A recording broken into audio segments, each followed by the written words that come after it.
Hi friends, వాయిష్ recipe ఛానల్కి స్వాగతం. ఈరోజు గ్రైండర్కి సంబంధించిన కొన్ని చిట్కాలను తెలుసుకుందాం. గ్రైండర్ని మనం వారంలో 2 లేదా 3 సార్లు వాడుతూ ఉంటాం. గారెల పిండి రుబ్బాలన్నా, ఇడ్లీ పిండి రుబ్బాలన్నా, అట్లు పిండి రుబ్బాలన్నా గ్రైండర్ ఉండాల్సిందే.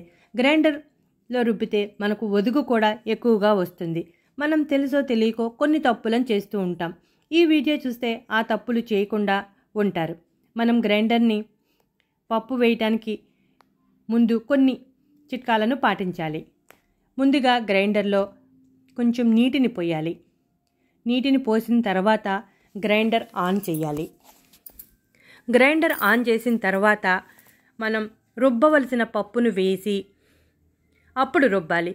ఈ విధంగా నీటిని పోయటం వలన రాళ్ళు స్ట్రక్ అవ్వకుండా ఫ్రీగా తిరుగుతాయి. ముందుగానే పప్పు వేస్తే రాళ్ళు స్ట్రక్ అయ్యి తొందరగా తిరగవు, కొంచెం ఇబ్బంది వచ్చే అవకాశం ఉంది. ముందు నీటిని పోసి ఆ తర్వాత గ్రైండర్ ఆన్ చేసి అప్పుడు పప్పు రుబ్బాలి. అప్పుడే ఈజీగా ఉంటుంది. అలాగే మనకి గ్రైండర్తో పాటు ఈ ప్లాస్టిక్ స్పూన్ కూడా ఇస్తూ ఉంటారు.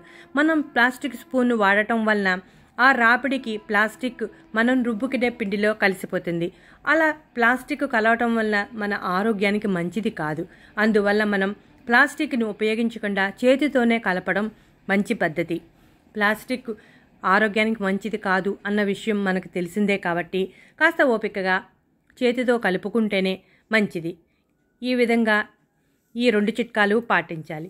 అలాగే మనం పిండి రుబ్బినప్పుడు మూత వేయటానికి ఇబ్బందిగా ఫీల్ అవుతుంటారు కొంతమంది. అలా కాకుండా ఖచ్చితంగా మూత వేయాలి. ఈ విధంగా మూత వేయటం వలన దోమలు, ఈగలు వంటివి పిండిలో పడకుండా ఉంటాయి. అలాగే కాస్త నీళ్ళు ఎక్కువైనా బయటికి చిందకుండా ఉంటుంది. ఈ చిట్కాలను పాటిస్తే సరిపోతుంది.